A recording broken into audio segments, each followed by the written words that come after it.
తర్వాత మన విశిష్ట అతిథి జ్యోతిర్మయి గారు, జ్యోతిర్మయి కొత్త. జ్యోతిర్మయి గారు అలాగే ఈమె భర్త రఘునాథ్ గారు, కొత్త దంపతులు ఇద్దరు కూడా తెలుగు భాషను భావితరాలకు అందించాలనే తపనతో ఇక్కడ అమెరికా దేశంలో నార్త్ కెరళైనా అనే రాష్ట్రంలో షార్లెట్ నగరంలో పాఠశాల అనే స్వచ్ఛంద సంస్థను ప్రారంభించి గత 16 సంవత్సరాలుగా విద్యార్థులకు తెలుగు నేర్పిస్తున్నారు. వీరు అమెరికాలో పుట్టి పెరుగుతున్న విద్యార్థులకు అర్థమయ్యే రీతిలో ఆసక్తికరంగా ఉండే పాఠ్యాంశాలని ప్రత్యేకంగా రూపొందించారు. వృత్తిరీత్యా వీరికి తెలుగు భాషకి వీరికి ఎటువంటి సంబంధం లేదు. వీరిద్దరూ కూడా దంపతులిద్దరూ కూడా ఐటీ రంగంలో పనిచేస్తూ ఉన్నారు. అయినప్పటికీ భాషని మన పిల్లలకి నేర్పించాలి, ఇక్కడ భావితరాలకు అందించాలనే ఉద్దేశంతో చక్కని కృషి చేస్తూ ఉన్నారు. జ్యోతిర్మయి గారు సర్కరీ అనే బ్లాగ్ నిర్వహిస్తూ ఉన్నారు. వీరు అమెరికా నుంచి వెలువడేంటి మిత్రులు కిరణ్ ప్రభు గారి సంపాదకత్వంలో కౌముది అనే వెబ్ మాస్ పత్రికలో గతంలో అమెరికా బుజ్జిపండు అనే శీర్షికతో కథలు కూడా వ్రాశారు. అంకిత భావంతో పనిచేసినటువంటి జ్యోతిర్మయి గారికి హృదయపూర్వక స్వాగతం తెలియజేస్తూ వారి అనుభవాలు పంచుకోమని కోరుతున్నాను. అందరికీ నమస్కారం అండి. ముందుగా ఈ భాష గురించి చెప్పేటప్పుడు నేను ఈ తెలుగు భాషలో పట్టా పుంజుకోవడం కానీ లేదా తెలుగు భాష నేర్పించడంలో తర్ఫీదు పొందడం కానీ చెయ్యలేదండి. ఎలాగా ఈ ప్రయాణం మొదలైందంటే, ఇది చెయ్యలేదు కానీ నాకు వాత్సల్యాల రుచి తెలుసు.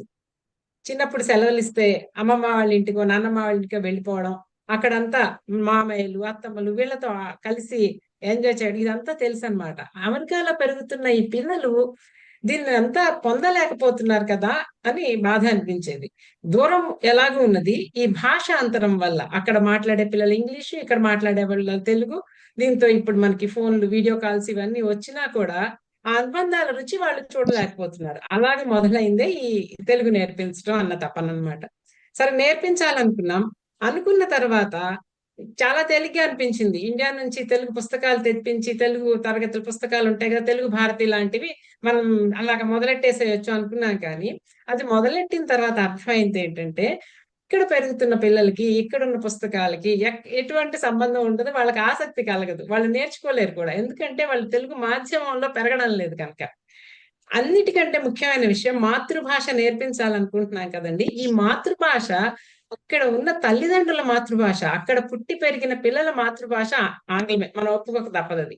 అలాంటి పిల్లలకి ఈ ఆంగ్లం కాకుండా తెలుగు మీద కూడా ఆసక్తి కలిగించేలా చేస్తేనే వాళ్ళు నేర్చుకుంటారు. లేకపోతే వాళ్ళ మొదటి ప్రశ్న, అసలు మేము తెలుగు ఎందుకు నేర్చుకోవాలి? మనం ఇలా చెప్పామనుకోండి, మీకు అమ్మమ్మ నాన్నమ్మలతోటి వాత్సల్యం కావాలంటే అదేంటో ఆ రుచి తెలిస్తే కదా వాళ్ళకి కావాలని తెలిసేది. కాబట్టి అలాంటివి ఏవి పనికిరావు. ఒక్కటే మాకున్న ఇదేంటంటే, ఒక భాష నేర్చుకోవడంలో వాళ్ళకి ఆసక్తి కలిగించడం. అంటే ఈ తెలుగు పుస్తకాలు పనికి రాలేదు కాబట్టి మా సిలబస్ ఏదో మేమే, పాఠ్య ప్రణాళిక, ఈ పాఠ్యాంశాలు ఇవే మేమే రాసుకోవాలన్నమాట. అలాగ మొదలైంది ఈ సిలబస్ మీద కాస్త శ్రద్ధ పెట్టడం, వాళ్ళకి అర్థమయ్యే రీతిలో. అంటే వాళ్ళకి అర్థం అవ్వాలంటే ఇంకొకటి, తెలుగు మాకు ఎందుకు ఆ పుస్తకాలు పనికి రాలేదంటే, ఆ పుస్తకంలో వ్యాపారస్తుడు, వ్యవసాయం, వర్తకం లేదా ఇలాగ గ్రామీణం ఇలా ఉందనుకోండి, ఈ ఒక్క పదము కూడా వాళ్ళకి తెలియదన్నమాట.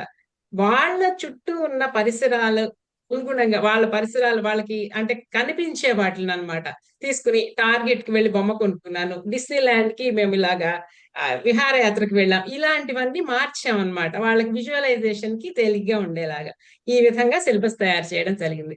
ఉమా గారు మొదట్లో చెప్పారు, తెలుగు నేర్పించాలంటే ముందు వినిపించాలి, మాట్లాడాలి, చదవాలి, రాయాలి. ఇదే పద్ధతిలో మొదలు పెట్టామండి. మొదట్లో కాదు కానీ ఒక 3-4 సంవత్సరాల తర్వాత అర్థమైంది, ఇలా చేస్తే కానీ పిల్లలకి రావడం రాదు. మన చక్కగా నేర్పించేసేవాళ్ళం, డిక్టేషన్ చెప్తే 10కి 10 వచ్చేసేవి, మాట్లాడడం మాత్రం వచ్చేది కాదనమాట.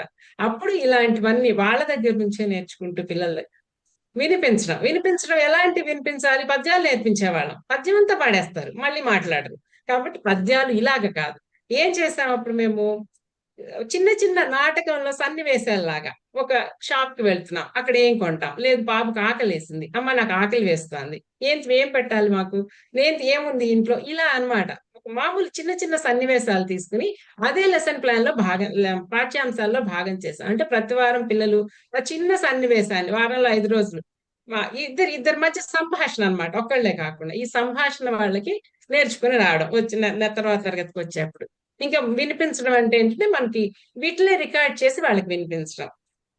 దాని వల్ల వాళ్ళకి వినడం వల్ల త్వరగా వచ్చేస్తుంది. ఎలాగ మాట్లాడాలో అక్కడ ఉన్న పిల్లలకి యాక్సెంట్ ఉంటుంది. అలాగా కాకుండా పదం ఎలా స్పష్టంగా పలకాలంటే ఇలా వినిపించడం వల్ల వస్తుందన్నమాట. ఇక చదవడం. చదవడానికి రావాలంటే ముందు అక్షరాలు, గుణింతాలు, ఆ తర్వాత ఒత్తులు, ఆ తర్వాత చదవడం. చిన్న చిన్న తేలిక పదాలు అక్షరాలు వచ్చే పిల్లలకి చిన్న చిన్న పదాలతో చిన్న చిన్న వాక్యాలు అవి తయారు చేసి ఇవ్వడం. ఇట్లా చదవడం. ఆ వంటిన తర్వాత రాయడం. చాలా మంది పిల్లలు ఇక్కడ తెలుగు నేర్చుకునే పిల్లలు ఎక్కువ మంది ఎలిమెంటరీ స్కూల్ పిల్లలండి. అంటే మొదటి తరగతి నుంచి 5వ తరగతి వయసులో ఉన్న పిల్లలు ఎక్కువ మంది ఉంటారు. వాళ్ళకి మామూలు బయట ఉన్న క్లాసెస్ అవే ఎక్కువగా ఉంటాయి. ఈ రాయడం అనేసరికి ఎక్కువగా ఇష్టపడరు. పైగా మా ఆశయం కూడా తెలుగు మాట్లాడడం నేర్పించడం కదా! ఈ రాయడాన్ని చాలా వరకు తగ్గించేసాం. మొదట్లో ఎక్కువ హోంవర్క్‌లు ఇచ్చేవాళ్ళం.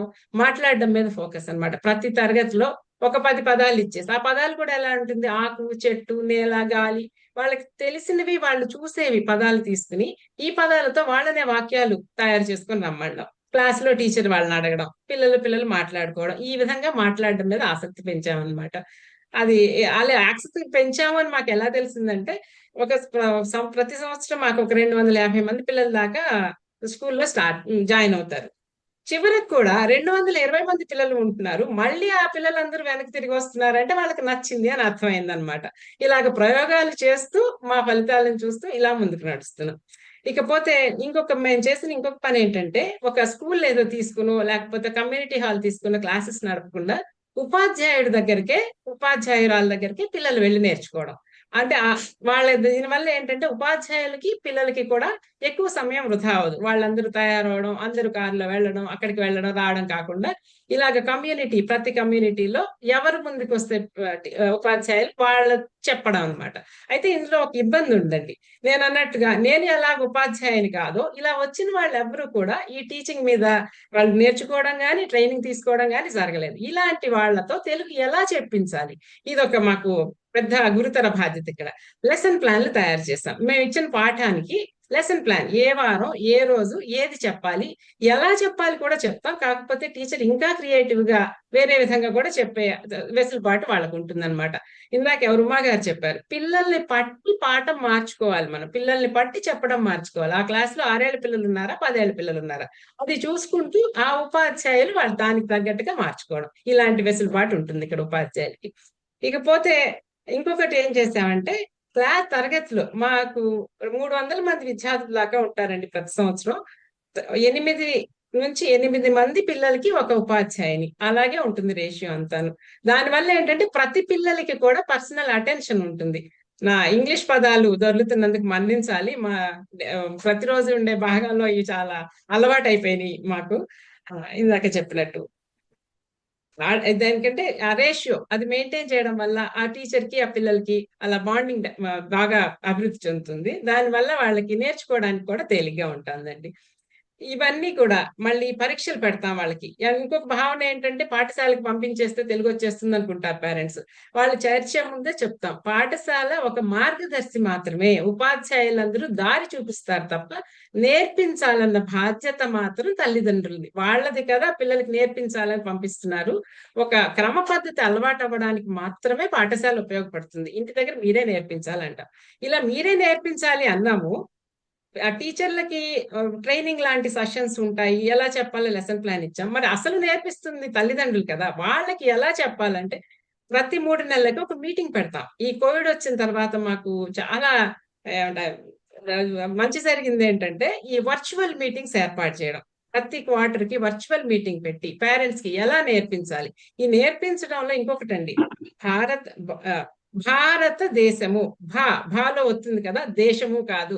సశేషం లాంటివి. స, ష, ణ, ళ ఇవన్నీ కూడా పేరెంట్స్ కూడా ముందు నేర్చుకుని పిల్లలకి నేర్పించమని చెప్తున్నాం. మనకు తెలుగు రావడం వేరు, మనం నేర్పించడం వేరు. ఈ నేర్పించడంలో ఎలా నేర్పించాలి? మెళకువలేంటి వాళ్ళకి? ఇవన్నీ బోధిస్తామనమాట. అదెట్లా ఉంటుంది? మేమేదో చెప్తున్నాము, వాళ్ళేదో ఆగట్టునున్నారు కాదు. అందరం కలిసి సమిష్టి కృషి అన్నమాట. ఇంకో పేరెంట్ ఏదో కొత్త ఆలోచనతో రావచ్చు. ఇంకో ఉపాధ్యాయునికి ఇంకో కొత్త ఆలోచన రావచ్చు. ఇవన్నీ కలిపి ఇదేదో చాలా బాగుంది కదా! మిగిలిన క్లాసులు కూడా ఇలా చేద్దాం. ఈ పేరెంట్ చాలా రాత్రి ప్రతిరోజు తెలుగు కథ చదివి వినిపిస్తారట. ఇదేదో బాగుంది కదా! ఈ ఆలోచన. ఇలాగ సమిష్టిగా చేస్తున్నాం అన్నమాట అదంతాను. ఇకపోతే వాళ్ళకి పిల్లలకి పరీక్ష పెడతా ఉన్నాం కదా, మేము పోటీతత్వాన్ని అస్సలు ప్రోత్సహించమండి. ఎందుకంటే తెలుగు మాట్లాడే పిల్లలు, పద్యాలు వచ్చే పిల్లలు ఎప్పుడు మొదటగానే వస్తుంటారు. అలా కాకుండా ఆసక్తి కలిగించేలా ఇప్పుడు పరీక్ష పెట్టి ప్రతి పరీక్ష ఫలితాల రోజు మేము పిల్లలకి ప్రోత్సాహంగా బహుమతులు ఇస్తాం. ఎలా ఇస్తాం అది కూడా, ఎవరు పోయేసారి దానికంటే ఎక్కువ ఇంప్రూవ్ అయ్యారు, ఎవరు క్లాస్‌కి సరిగ్గా వస్తున్నారు, ఎవరు ఇంటి దగ్గర హోంవర్క్ బాగా చేస్తున్నారు, ఇవన్నీ చూసి వాళ్ళని మొదటిగా తీసుకోమంటాం. ఒకటే ఐటెమ్ ఇస్తాం పిల్లలందరికీ. అందువల్ల ఏమవుతుందంటే పోటీతత్వం కాకుండా నేను కరెక్ట్‌గా క్లాస్‌కి రావాలి, ఇంటి దగ్గర సరిగ్గా హోంవర్క్ చేయాలి, ఇలాంటివి వాళ్ళకవుతుంది. ఇంకా మాకు సమన్వయకర్తలుంటారండి ప్రతి తరగతికి. ప్రతి ఒక్క పిల్లలు ఎలా చేస్తున్నారు, ఎలాగ హోంవర్క్ అప్‌లోడ్ చేస్తున్నారు, అంటే ఎందుకిలా చేస్తున్నాము, మేమేదో ఒక ఒక ఫలాన్ని వాళ్ళకిస్తున్నాం అనుకుందాం. ఇక సిలబస్ అనో, లేకపోతే లెసన్ అనో, టీచింగ్ అనో ఇస్తున్నాం పేరెంట్స్‌కి. పిల్లలకిస్తున్నాం. ఆ పిల్లలు దాన్ని ఎలాగ తీసుకుంటున్నారు, ఆ ఫలితం ఏంటో చూడడానికి మేము ఈ పరీక్షలు పెడతాం అన్నమాట. పరీక్షలు పెట్టి అందులో ఎలా చేస్తున్నారు, ఒక క్లాస్‌లో సరిగ్గా చేయలేకపోతున్నారు. వయసు వల్ల వచ్చిందా? టీచింగ్ వల్ల వచ్చిందా? లేదా పేరెంట్స్ ఎక్కువ శ్రద్ధ పెట్టడం లేదా? ఇవన్నీ గమనించి ఈ సమన్వయకర్తలు వాళ్ళతో మాట్లాడి, ఇప్పుడు అమెరికాలో ఉన్నప్పుడు అందరికీ తెలిసే ఉంటుంది. ఎంత సమయం పిల్లలకి చాలా క్లాసెస్ ఉంటాయి ఎలిమెంటరీ స్కూల్ పిల్లలకి. ఇన్ని క్లాసుల మధ్యలో వాళ్ళు నేర్చుకుంటున్నారంటే పేరెంట్స్ కూడా వాళ్ళతో పాటు కూర్చుని వాటిని ఇంట్రెస్టింగ్‌గా చెప్పకపోతే ఈ పిల్లలు నేర్చుకోరనమాట. ఈ నేర్పించాలన్న తపన మనది కానీ, నేర్చుకోవాలన్న తపన పిల్లలది కాదు. ఇవన్నీ వాళ్ళకి సమన్వయకర్తలు ఒకళ్ళతో ఒకళ్ళు ఫోన్ చేసి మాట్లాడి చెప్పి పేరెంట్స్ అందరికీ ఇది చెప్తారు. ఇలాగే చేస్తామండి. ఇంకొకటి మేము చేస్తున్న పనేంటంటే, సంవత్సరానికి ఒకసారి వార్షికోత్సవం జరుపుతాం. ఈ వార్షికోత్సవంలో తెలుగు నాటకాలకి ప్రాధాన్యత ఇస్తామండి. నాటకం నేర్చుకోవడంలో మేము గమనించిందేంటంటే, ఆ డైలాగ్స్ చెప్పడం, పిల్లలకి ఉమ్మడి కుటుంబం గురించి కానీ, ఉగాది పండుగ గురించి కానీ, లేదా ఇంకొక అంశం గాని తీసుకొని, ఆ డైలాగ్స్ అన్ని ఎవరి డైలాగ్ వాళ్ళు చెప్పడం.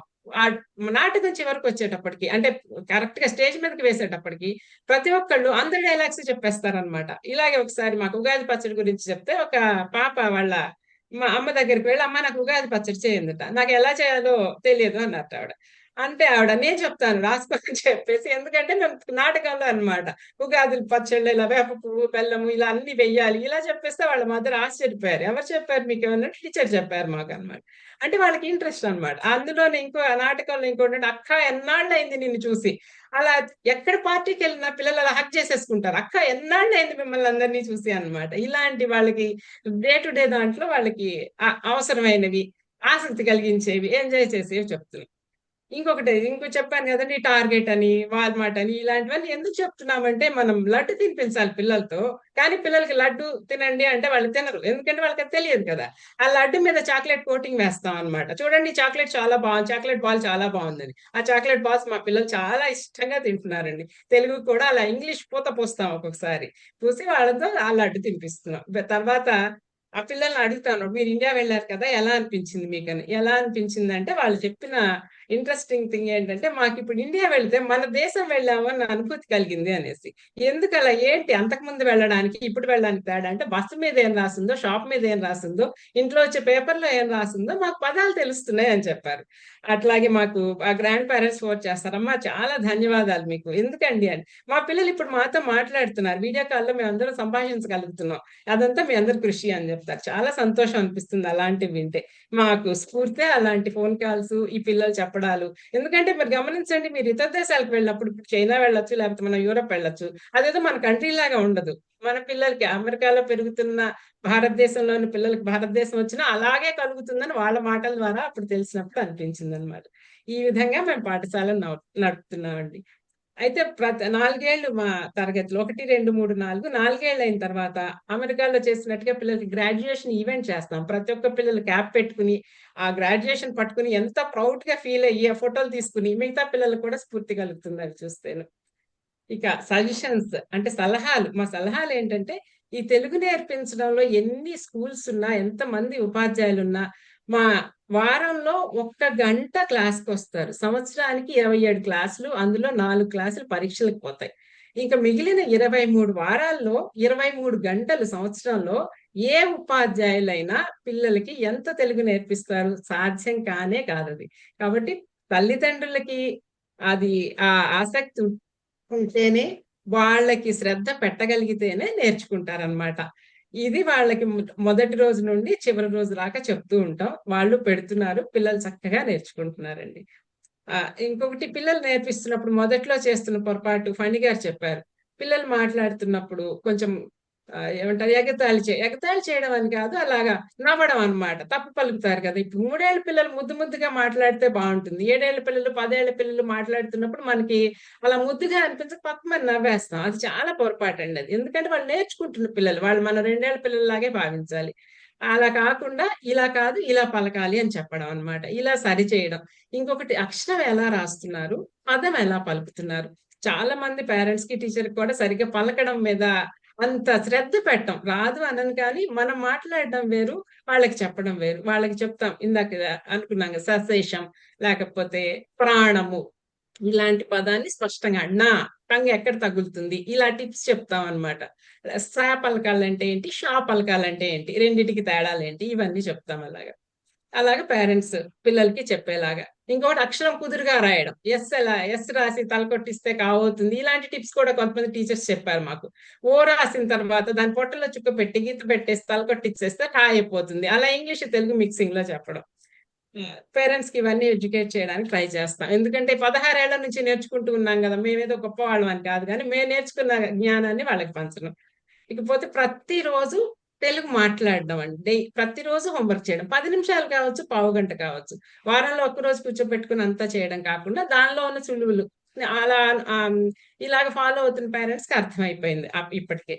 ఇకపోతే నాకు బాల సాహిత్యం మీదండి. బాల సాహిత్యం అని ఇప్పుడొస్తున్న పుస్తకాలు 6, 7 ఏళ్ల పిల్లలు అమెరికాలో లేకపోతే ఇతర దేశాల్లో పెరుగుతున్న పిల్లల దృష్టితో కనుక చదివితే అందులో 90% పుస్తకాలు బాలల పుస్తకాలు కాదు. పెద్దవాళ్ళు బాలల కోసం అనుకుని రాసిన పుస్తకాలు. ఒక్కసారి మీరెవరన్నా రాస్తున్నా, లేకపోతే చదువుతున్నా ఆ దృష్టితో చదవండి. పిల్లలకి అర్థమయ్యే తేలిక పదాలతో ఉంటేనే వాళ్ళకి ఆసక్తి కలుగుతుంది. చాలా తక్కువ ఉందండి బాల సాహిత్యం. అంటే పెద్దవాళ్ళందరూ ఇక్కడున్నారు కదా! ఈ విషయం మీద శ్రద్ధ పెట్టి కృషి చేస్తారని ఆహ్, ఆశిస్తున్నాను. ఆ బాల సాహిత్యం ఎందుకంటున్నానంటే మా పిల్లలకి కథలు చెప్తాం ప్రతి క్లాస్ తర్వాత. చిట్టి తల్లి కథలు అని చెప్తామనమాట. ఈ చిట్టి కథలేం లేదు. మా పిల్లలు చేసిన అల్లరి పనుల కథలే ఉంటాయి. ఆ పిల్లలు అడుగుతారు, "ఆంటీ మాకు చిట్టి తల్లి కథలు ఎక్కడున్నాయో చెప్తారా ఇంకా" అనేసి. అంటే వాళ్ళు కనెక్ట్ అయ్యారనమాట. ఆ పాప బట్టలు లాగి పడేయడం, ఆ పాప టీచర్‌లాగా యాక్ట్ చేయడం, ఇలాంటివన్నీ కూడా వాళ్ళకి ఆసక్తి కలిగినియి. అలాంటి సాహిత్యం కావాలి. వాళ్ళకి అర్థమయ్యి వాళ్ళు ఎంజాయ్ చేసే సాహిత్యం ఉంటే. ఇంకొకటండి తెలుగు భాష నేర్పించాలి ఎక్కడికో వెళ్ళిపోతుంది, ఇది పాడైపోతుంది, ఎవరం చేయట్లేదు, చేయలేకపోతున్నాం అనుకుంటున్నాం కానీ, మనం పెరుగుతున్నప్పుడు కూడా లిటరేచర్ మీద ఎంతమందికి ఆసక్తి ఉంది? ఎంతమంది మిగతా వాటి మీద ఆసక్తి చూసారు? ఒక 2% అనుకోవచ్చేమో. ఇలా సాహిత్యం మీద, లిటరేచర్ మీద అని. ఇక్కడ ఇండియాలో అయితే అలా కామన్‌గా వచ్చేస్తుంది భాష. అమెరికాకి వెళ్ళేటప్పుడు మన భాష మీదే ఇలా చెయ్యాలి, అలా చెయ్యాలి, ఇలా చేయలేకపోతున్నాం అనుకోక్కర్లేదు. వాడుక భాష మీద ఫోకస్ పెట్టి, ఆ వాడుక భాషలో ఇంకొకటి కూడా అండి. మేమిచ్చే ఈ కాన్వర్సేషన్స్ అన్నీ ఉంటాయి కదా! అది పాఠ్య పుస్తకాల్లో తెలుగు వేరు, వాళ్ళ ఇంట్లో మాట్లాడే తెలుగు వేరు. ఉదాహరణకి ఇప్పుడు ఉల్లిపాయలు అని ఉందనుకోండి నెల్లూరులో వాటిని ఎర్రగడ్డలు అంటారు. తెలంగాణలో ఇంకేదో అంటారు. ఎల్లిపాయ అంటారు. ఇది గార్లిక్ తెల్లగడ్డని. ఇట్లాంటి వాటిని మీ ఇంట్లో ఏం మాట్లాడుతున్నారో దాన్ని మార్చేసుకోమని చెప్తామనమాట. పుస్తకంలో ఉన్నదున్నట్టు బట్టి పెట్టొద్దు. పిల్లలకి మీ వాడుక భాష నేర్పించండి అని. దాదాపుగా చాలా వరకు దాన్ని కృతజ్ఞతలు ఏమంటారు ఫుల్‌ఫిల్ చేశామని అనుకుంటున్నాం. ఇంకొకటండి ముఖ్య విషయం ఏంటంటే నేను మా భర్త రఘు ఇది మొదలుపెట్టిన 16 సంవత్సరాల నుంచి ఎటువంటి ఇబ్బందులు లేకుండా నడుస్తుందంటే దానికి కారణం 10, 12, 14 సంవత్సరాల నుంచి కూడా చాలా మంది కంటిన్యూయస్‌గా పని చేస్తూనే ఉన్నారు. ప్రతి సంవత్సరం వాళ్ళ బాధ్యత తీసుకుంటున్నారు. అలాగే పేరెంట్స్, ఉపాధ్యాయులు ఎంతో మందన్నమాట. మాకున్న 300 మంది పిల్లలకి, 250 మంది పిల్లలకి 48 మంది 38 మంది టీచర్స్ ఉన్నారంటే, ఇప్పటికి ఎంతెంత మంది చెప్పారో, వీళ్ళందరి కృషితోటే పాఠశాల నడుస్తోంది. నేనివాళ మాట్లాడుతున్నానంటే, పాఠశాలకి ప్రాతినిధ్యం వహించాను తప్ప, పాఠశాలకి నేను సేవ చేస్తున్నానని కానీ, లేదు నా వల్లే ఇది నడుస్తుందని కాదండి. ఎంతో మంది కృషితోటి, ఎంతో మంది ఆసక్తితోటి మా పాఠశాల నడుస్తోంది. ఆ పాఠశాలలో ఇంకో భాగం రవిశంకర్ గారు గూడా ఇక్కడే ఉన్నారు. కొలంబియాలో గత 14 సంవత్సరాలనుకుంటాను. ఆయన కూడా ఇదే చెప్తున్నారు. ఈ కోవిడ్ తర్వాత మేము వర్చువల్ క్లాసెస్ కూడా మొదలుపెట్టాం. ఇంకొకటి మా సిలబస్‌ని ఎవరికైనా ఇస్తామండి. అది కూడా కొంతమంది తీసుకొని చెప్తున్నారు. ఒక షార్లెట్ లోనే కాదు, మాకు షికాగో, కాలిఫోర్నియా ఇక్కడ నుంచి కూడా, ఈవెన్ ప్యారిస్, లండన్ నుంచి కూడా పిల్లలు జాయిన్ అవుతున్నారు. వాళ్ళు నేర్చుకుంటున్నారు తెలుగు. ఉచితంగా ఎవరు చెప్తామన్నా మేము సిలబస్ ఇస్తాం. ఈ మొత్తం కార్యక్రమం కూడా పూర్తి ఉచితంగా జరుగుతుంది. వాళ్ళకి తీసుకునే $70 ఉంటుందన్నమాట. మాకు దేనికోసం ఖర్చు పెడతామంటే పిల్లలకి తెలుగులో రాసిన ట్రోఫీలు ఇస్తాం, సర్టిఫికేట్స్ ఇస్తాం, వార్షికోత్సవం సెలబ్రేట్ చేస్తాం. ఈ వార్షికోత్సవంలో మా టీచర్లకి మా శక్తి కొద్దీ గౌరవించుకుంటాం. వీటన్నిటికీ ఆ సంవత్సరం ఖర్చు పెట్టేస్తాం అన్నమాట. అంతే తప్ప పూర్తి స్వచ్ఛంద సంస్థ మాది. టీచర్స్ కానీ టీం కానీ అందరు కూడా ఉచితంగా పనిచేస్తున్నారు ఇందులో. ఈ అవకాశం నాకు ఇచ్చిన తానా సాహిత్య విభాగానికి, ప్రసాద్ గారికి ధన్యవాదాలండి. చాలా చాలా ధన్యవాదాలు జ్యోతిర్మయ్య గారు. మీరు చెప్పినట్లుగా ఇది ఒక గొప్ప సాహసం. ముఖ్యంగా పిల్లలకి, ఇక్కడ పుట్టి పెరుగుతున్న పిల్లలకి తెలుగు నేర్పడం అంటే కత్తిమీద సాము లాంటిది. ఎందుకంటే వాళ్ళకున్నటువంటి ఇబ్బందులు అలాంటివి. ఒక పక్కేమో భగవద్గీత శ్లోకాలు నేర్చుకోవాలి, ఇంకో పక్కేమో కూచిపూడి అంటారు, ఇంకో పక్కేమో శాస్త్రీయ సంగీతం అంటారు, ఇంకో పక్కేమో క్లాసుల్లో కనుక అక్కడ తరగతుల్లో వెనకబడుతుంటే నీకు సరిగ్గా మార్కులు రావట్లేదు అంటారు, ఇంకో పక్కేమో క్రమశిక్షణ, బయటికి వెళ్ళకూడదు అంటారు. ఇన్ని నిబంధనల మధ్య పిల్లలకి తెలుగు నేర్పడం అంటే వాళ్ళకున్న సమయం ఎంత, వాళ్ళు ఎంతవరకు దాన్ని ఆకలింపు చేసుకోగలుగుతున్నారు అనే విషయాలని మనం దృష్టిలో పెట్టుకుంటే మీ మీ మీ ప్రసంగ పాఠంలో ముఖ్యంగా నేర్చుకోవాల్సిందంటే ఆ పాఠ్యాంశాల మీద దృష్టి ఎవరు కేంద్రీకరించట్లా.